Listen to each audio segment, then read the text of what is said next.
Live. Right, I haven't got long. I have a meeting soon. So I just thought I would do a little bit though, and I do owe somebody to go and have a look at the communications tab. Because I think you said that you left a question for me there, and I did ask you to. So bear with me, folks. In the meantime, you can already start. Just any questions you got already? Right. Okay. So community tab. Oh, 45. What's my opinion on before and after pictures? I just don't think it's helpful.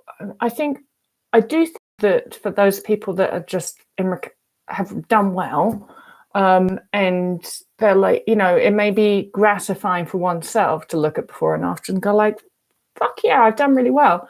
But as far as other people are concerned, for people who, what eating disorders like, they're so competitive. It's so stupid. And you know what the biggest problem with it is? It kind of just spreads and continues to spread this perception that you have to be super skinny to have an eating disorder, which is so not true. And so I think that the more that we can do to help people understand that that's not the case, it's not true at all. The before and after pictures are basically someone saying, hey, look, I was super skinny and now I'm not. And that just adds to this stereotype that people with eating disorders have to be super skinny. And so that's my real problem with it. A lot of people have the problem like, oh, it's triggering for people. And I'm just like, anything. If you want something to be triggering, anything is triggering for you. You could look at a pencil and be like, oh, I have to lose weight. So I just feel like, yeah, whatever in terms of it's triggering. What pisses me off more about before and after pictures is just that stereotype reinforcement that says only thin people in thin bodies get eating disorders. And it's just not true. So that's my answer to that question. All right, I'm going to go for another one in the community tab. What happened to the people with a genetic predisposition for an eating disorder and real starvation, like in the Second World War? Well, most of us would have been fucking amazing, actually, in any sort of circumstance like that. It would have been the best soldiers who carried on for the most and probably died because they would have been the last ones to let themselves rest and eat. That's just the reality of that. It's the same, in times of famine, I think that people with anorexia, we'd be the ones that would be pushing everybody else to migrate, helping everybody else migrate, doing most of the running around, running backwards and forth, bringing other people food and not eating it ourselves. And we'd probably die in the end if it was an ongoing famine, if it lasted long enough, because we'd run ourselves into the ground. That's that martyrish part of having an eating disorder. And you know what? It would be fine, because if you think of everything, we're looking at species as a whole, a couple of us with the genetic predisposition for anorexia, we'd die and lots of other people would live as a result of that because we'd have brought them food. So it's probably the same in the war. All right, I'm going to do one more of this rice bowl. I became overweight in the last 10 years from dieting harder and exercising harder and you know how it happens. So now I'm a lot overweight and I've been doing minimal methamphetamine July. It's been a crazy state since 2018. I get doctors telling me I need to lose weight. When I've told them I suffer from restrictive eating disorder, they look at me like I'm nuts. Last doctor wrote in my blood work that I'm obese due to excess calories. I can see where all of this is going, but I'm 100 pounds. I hope that you have some advice on those haven't been in the same position I am, and I have eating issues since I was 13, now 46. A lot better with food. I'm doing a lot better with food. I don't know what you mean by that, but it's hard to be okay when my body's at a point because of the health issues. To share this, I have to shorten my story and convey everything.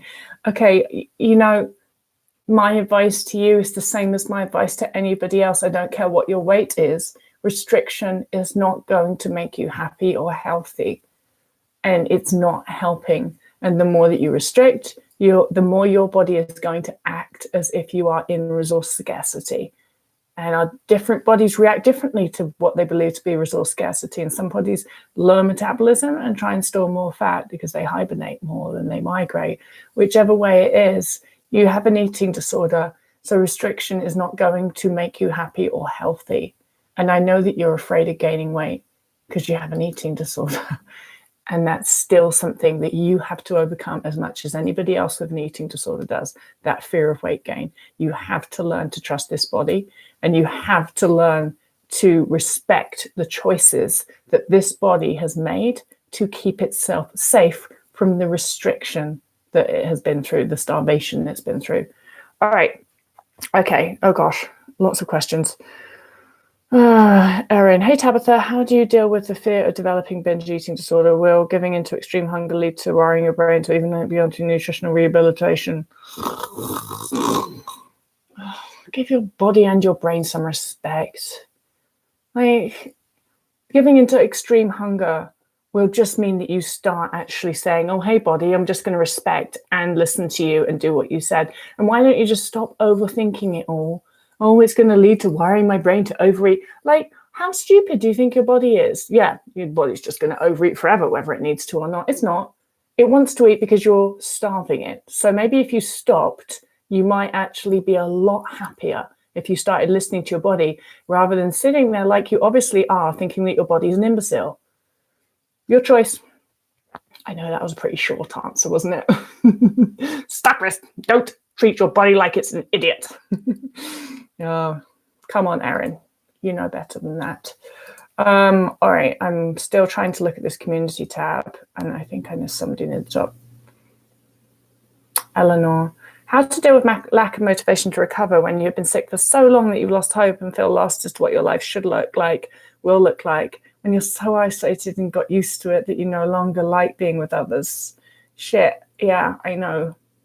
But, you know, I don't know about you, Eleanor, but for me, I was super isolated and I was very used to it.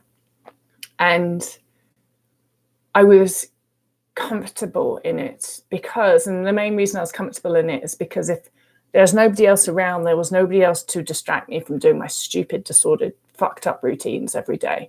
And so in a sense, isolation felt like safety, because if I was on my own, I could just go through my Groundhog Day every day without any interruption. And so, you know, people are a problem. People interrupt and get in the way and ask you stuff and want to bring you cake and take you nice places, the fucking assholes that they are.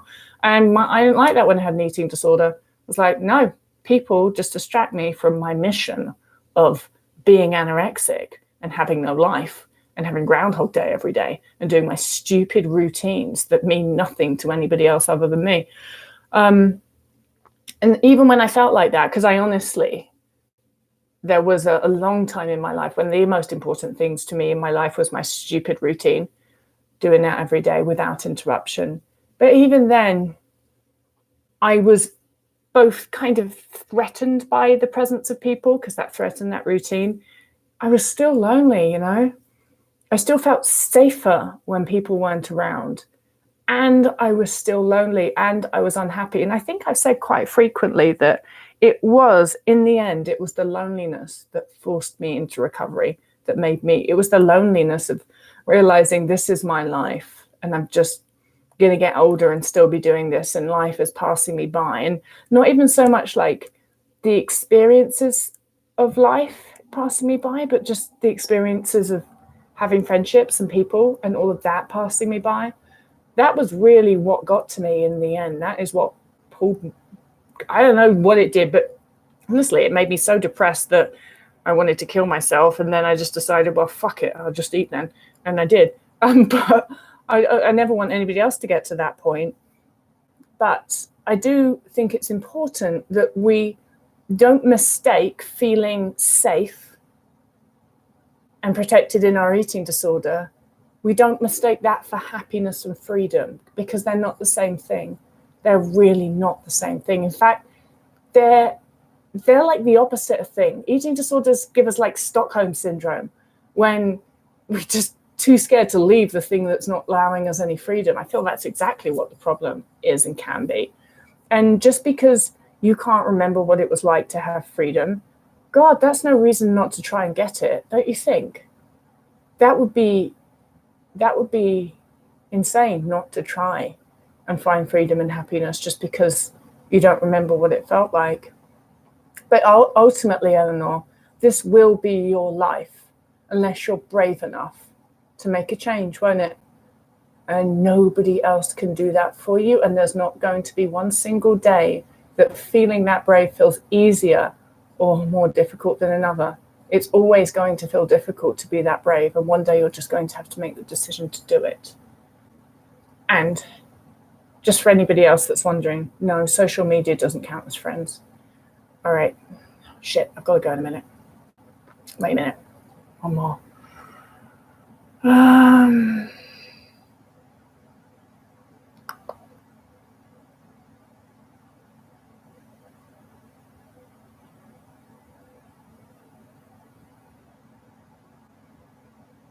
Erin says, discouraged and disgusted with myself, have a doctorate degree and haven't practiced since graduating 5 years ago. Despite all the negative consequences of anorexia, 20 years, I'm still stuck. I feel like what I just said to, what was the last one that I answered? What I just said to Eleanor, Erin, I feel like it applies to you. You can choose to be like, well, I'm disgusted with myself. Or you can choose to go like, I'm going to change this right now. It really is a choice. And I know that it can be, negative emotion can actually be motivating. There was definitely a large part of like feeling alone, and loneliness is definitely a negative emotion. It's not nice to be there, but it was motivating for me. So negative emotions can be motivating. And I think you need to choose to use your lack of feeling satisfied with where you are in your life right now as the reason to change it. Like, you're obviously fucking smart. You've got a doctorate degree and you haven't practiced it yet. And it's been, I imagine that what happened is you got that degree and you were probably sick when you got that degree, and you were like, oh, you know, like, I'm going to change this now. I've got this degree. I've got stuff I want to do. I'm going to get better. But you didn't change it. And that 5 years probably went by really fast, didn't it? Until suddenly you're like, shit, that was 5 years ago and I still haven't changed anything. And then you get mad with yourself. And then, you know, you get all upset with yourself and you get mad with yourself. And then you wake up the next day and you do the exact same disordered routine and you eat the same disordered foods and you don't really eat anymore and you're in the same cycle. And how the hell can your life change when you wake up every morning and you do exactly the same thing? It's actually impossible, isn't it, if you think about it? How can you change neural pathways when you're still actively reinforcing them? So in a sense, that should bring you hope. There's no point in being like, well, I can't recover, because yes, you can if you actually do it. That's true for everyone. You know, I don't even know you, Erin, but I kind of probably know the patterns that you go into, and I probably know the patterns of motivation that you go into, and the resolved, I'm going to change, I'm going to recover, and then you wake up the next day and do the exact same disordered stuff. And the reason that I know that is because I was there for a very long time. And so I also know that the only thing that is going to give you freedom and happiness and the ability to fulfill the potential that you obviously have as a smart person is going to be you being brave enough to get up and start eating and resting. That's all it's going to be. And not just for a day either, for a really fucking long time. So stop with the negative and do something about it, please. All right.